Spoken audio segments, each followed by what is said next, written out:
Capítulo 21. Los exploradores volvieron a toda prisa hacia Aldrisa, que de repente descubrió que se había quedado dormida sobre la silla de montar.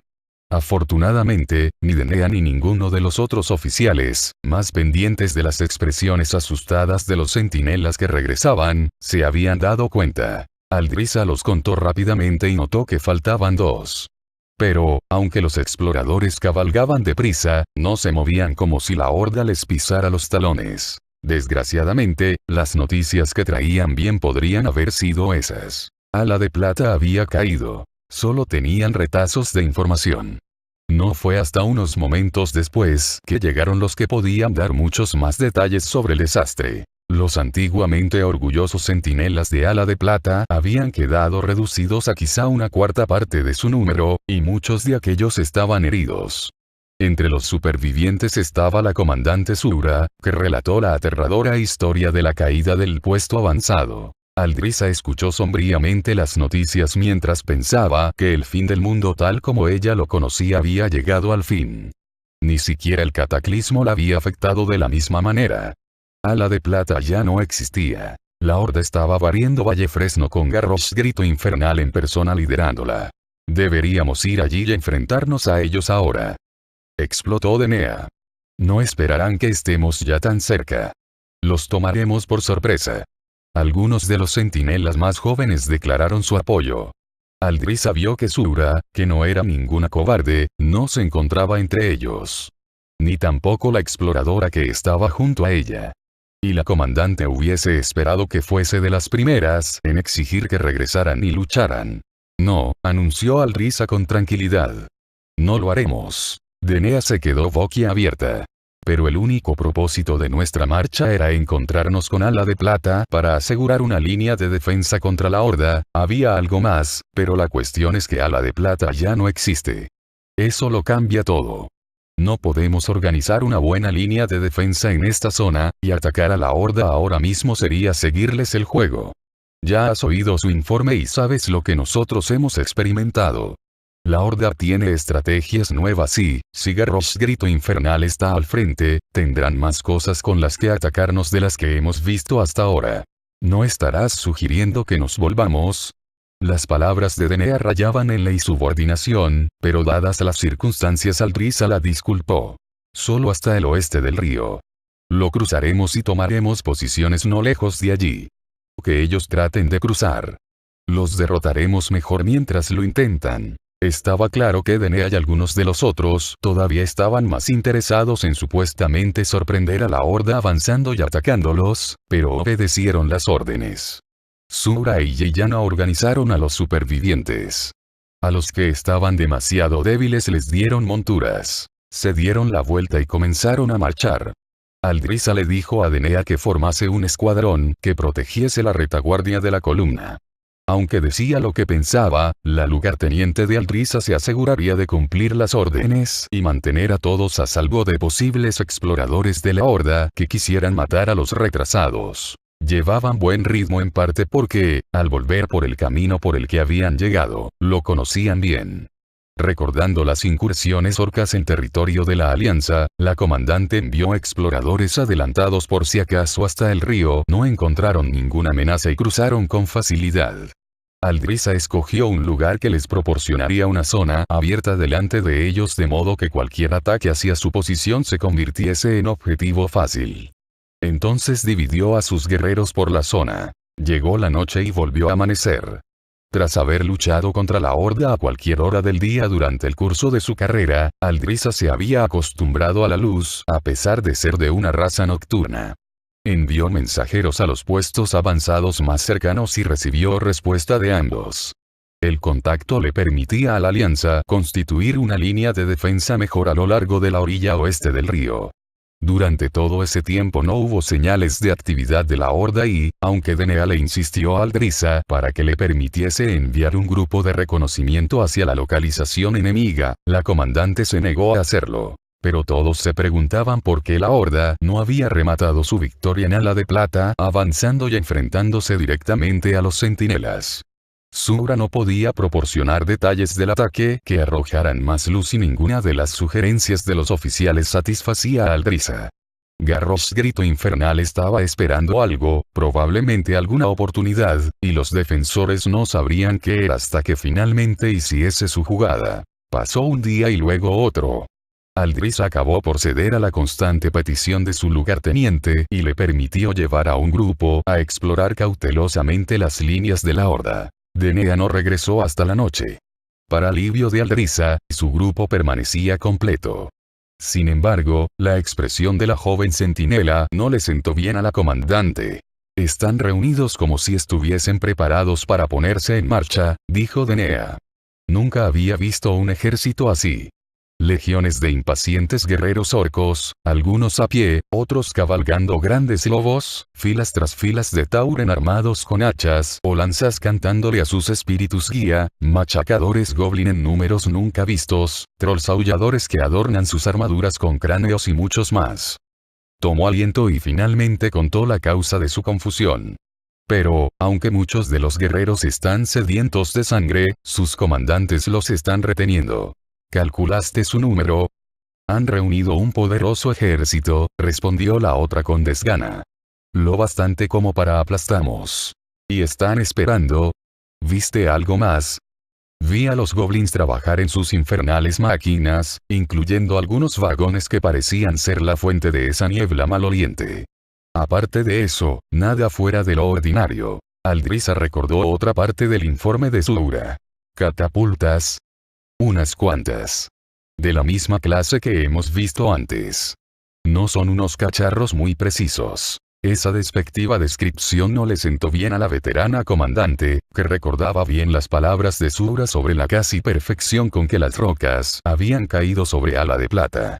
Si eran las mismas catapultas, entonces los orcos habían entrenado bien a los tiradores, de hecho, mejor que nunca. La presencia de las catapultas explicaba en parte el motivo por el que la horda no había atacado aún, porque un equipo tan pesado siempre era muy lento de llevar hasta el frente. Pero eso seguía sin satisfacer a Aldrisa. O Garrosh esperaba que llegasen más tropas para fortalecer su ejército o esperaba que los centinelas hiciesen algo. ¿Pero qué podrá hacer? Volvió a preguntarse. El número creciente en las filas de la horda obligó a Aldrisa a tomar una decisión que no deseaba. Mandó mensajeros para que todos los centinelas disponibles se sumasen a sus filas. La alianza tenía que resistir allí. Si permitían que los orcos avanzasen más en el oeste de Vallefresno, se arriesgaban a perder toda la región. Para su sorpresa no fueron los refuerzos que había pedido quienes llegaron primero. Fue un heraldo que cabalgaba como el viento. Al principio Aldrisa había temido que Garrosh hubiese conseguido de algún modo circunvalar sus líneas y hubiese atacado los puestos avanzados detrás de ellos, pero el jinete parecía cualquier cosa menos aterrorizado cuando saltó de su agotado sable de la noche. «Llega ayuda», le dijo, sin preocuparse de que otros oyesen su grito triunfal. «La horda pagará por Ala de Plata». «¿Qué estás diciendo?», preguntó Aldrisa mientras se acercaban Denea y otros. «Los refuerzos de los puestos occidentales ya vienen hacia aquí. Ellos y muchos más, comandante. Ellos y muchos más. Nuestros barcos han atracado esta mañana. Los otros ya han desembarcado y combaten victoriosos en la fortaleza de la horda de Zoramgar, donde han encontrado poca resistencia». «¿Desembarcado? ¿Qué quieres decir? ¿Quién es? ¿De dónde vienen esos refuerzos?» «De Darnassus. Tu mensajera llegó a Darnassus». «Aradria», dijo Denea. «Vive». Parte de la alegría del rostro del jinete se desvaneció. Solo vivió lo suficiente para contarnos cuánto sabía. Luego su espíritu ascendió para unirse a la Madre Luna. «Qué valiente», comentó Aldrisa. «Será honrada.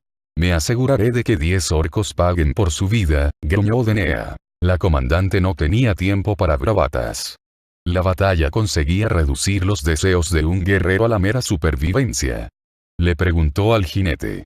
¿Y la general Shandris los lidera? No, aunque ella también ha venido, el elfo de la noche no podía dejar de sonreír. Es la suma sacerdotisa en persona quien comanda la expedición. La suma sacerdotisa. A su alrededor los centinelas parecían asombrados, maravillados. Aldrisa apenas podía creer lo que oía. «Tirán de Susurravientos está en Vallefresno». Sí, pronto estará entre nosotros. Lo ha prometido. La extraordinaria noticia no dejó de alegrar los corazones de los centinelas. La suma sacerdotisa, la voz de Lune en Azeroth, no solo había oído el peligro que corrían sus súbditos, sino que había acudido a liderarlos personalmente a la victoria sobre la Horda. Los orcos lamentarán haber esperado, dijo Denea con placer. Tenías razón en contenernos, comandante. Ahora pagarán por ala de plata, lo pagarán 100 veces. Aldrisa tampoco pudo evitar sentir que su confianza crecía. Garrosh Grito Infernal era un enemigo que había que tener en cuenta, pero contra Tirandes Susurravientos, que tenía 10 milenios más de experiencia en la guerra, el orco no tendría nada que hacer. La victoria final, se dijo Aldrisa, sería para la alianza. Y aún así no pudo evitar mirar en la dirección en la que se encontraba el enemigo y pensar. Ahora ya debería estar en Vallefresno, pensó Malfurion amargamente. Ella está en Vallefresno mientras que yo estoy persiguiendo sombras. Eso no era exactamente así. Maiev y su hermano llevaban el grueso de la investigación mientras Malfurion pasaba la mayoría de su tiempo tratando de que los altonatos entrasen en razón. Los altonatos estaban cada vez más furiosos ante la falta de avances. Habían empezado a investigar por su cuenta, especialmente Bardin. Desgraciadamente, eso lo había enfrentado a muchos habitantes de Darnassus. Malfurion ya había tenido que intervenir para evitar un derramamiento de sangre. Ni siquiera a Mordent le quedaba mucha paciencia. Malfurion y él se encontraban en el límite del campamento de los altonatos, en desacuerdo sobre el curso de acción que se debía tomar tras 3 infructuosas horas de debate. Ya he intentado frenar lo suficiente a los más jóvenes como Bardin, archidruida. Me doy cuenta de que ya no quiero seguir haciéndolo. Malfurion recordaba demasiado bien lo cerca que había estado Bardin de usar su magia contra los elfos de la noche que lo rodeaban enfurecidos. No les habían sentado bien sus imperiosas preguntas y sus no muy veladas amenazas cuando había estado preguntando por los 2 asesinatos. Hacemos cuanto podemos. Maiev. Debería haber mostrado resultados. Entiendo qué reputación tiene. No veo nada que suscriba esa reputación. Nos ha acosado una y otra vez por distintas pistas, algunas de las cuales infieren que el asesino es uno de los nuestros. Si esto es lo mejor que sabe hacer en este asunto, ha estado interrogando a todo el mundo, Mordent. Nadie sería más concienzudo, Malfurion suspiró. Hablaré con ella a ver si hay algo más. Al menos su hermano tiene tacto, aunque tampoco haya sido muy eficiente. Con todo, muestra el respeto apropiado. El archidruida evitó hacer ningún comentario. Ciertamente, Jarrod tenía más tacto. Lo resolveremos. Como tú digas, concluyó el altonato con todo dubitativo. Que te vaya bien. Malfurion asintió y se dirigió hacia Darnassus. Sin embargo, no había llegado lejos cuando volvió a notar que no estaba solo. Miró por encima del hombro pero no vio nada. Malfurion volvió su atención al camino que tenía delante. La figura que estaba ahora delante de él llevaba armadura y la capa enrollada a su alrededor, lo que la convertía en una imagen tenebrosa e inquietante que incluso Illidan habría encontrado estremecedora alguna vez. Archidruida Malfurion, lo saludó Maiev. Malfurion miró por encima del hombro hacia donde había dejado al altonato. Malfurion y Maiev se encontraban incómodamente cerca el uno del otro. ¿Qué razón te trae aquí? Una pregunta o 2 concernientes a los asesinatos que necesito que me respondan Bardin o su jefe. Creo que podría aclarar algunas dudas en mi mente. ¿Has encontrado algo? Ella suspiró. Preferiría no decirlo hasta saber cómo va. Malfurion aceptaba aquello, pero no tenía tan claro que sus intenciones fuesen acertadas. ¿Tienes que hablar con ellos? Maiev se rió. Los he estado molestando. Esto no es cosa de risa. La hermana de Jarrod se puso seria. No. No por lo que respecta a los altonatos. Tienes razón. Este interrogatorio es necesario. No hago nada sin motivo. Y no tienes que temer que los vaya a disgustar tanto que se vayan corriendo de Darnassus. Me he enterado de lo de Bardin. Ese va a ser un problema. No pasará nada si todo esto se soluciona. Ella frunció el ceño, pero respondió. Sí, supongo que así es. Ten cuidado, Maiev. Lo tendré. Con una ligera inclinación, la hermana de Jarrod se fue. Malfurion la observó durante unos segundos. Maiev no miró hacia atrás. Malfurion sacudió la cabeza. Empujada por el deber. Incluso aunque eso signifique dirigirse de cabeza al peligro. Malfurion sintió de repente una inmensa culpa. En gran parte se debía a que ella se hubiese obsesionado tanto con sus deberes. Ella había vigilado al hermano de Malfurion durante milenios porque éste le había mostrado piedad a Illidan. El archidruida sentía una tremenda responsabilidad por Maiev.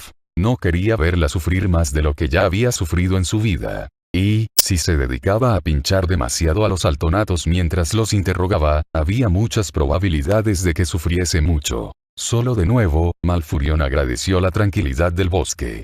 La tentación de sentarse en alguna parte a meditar, o incluso ir al sueño Esmeralda, era cada vez mayor. Pero no lo suficiente.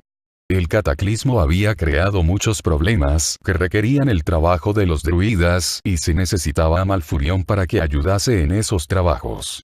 Sin embargo, era más importante el hecho de que Tyrande lideraba en esos momentos a los elfos de la noche y a sus aliados contra la Horda. Si había la más mínima probabilidad de que ella necesitase su ayuda, Malfurion estaba dispuesto a sacrificarse si era necesario. Los árboles le dieron la bienvenida. Le agradecían su aparición, en gran parte porque los altonatos vivían muy cerca. Los hechiceros habían hecho que el bosque se volviese cauto. Los árboles podían sentir especialmente el peligro inherente que había en su magia. El archidruida calmó a los árboles como pudo. Pero había poco que pudiese decirles aparte de que los altonatos no lanzarían grandes hechizos estando cerca. Malfurion había prometido tratar al pueblo de Mordent con respeto y parte de eso quería decir permitirles practicar su magia de vez en cuando pero solo de un modo limitado y en una zona concreta cercana a su campamento donde los druidas habían colocado medidas preventivas.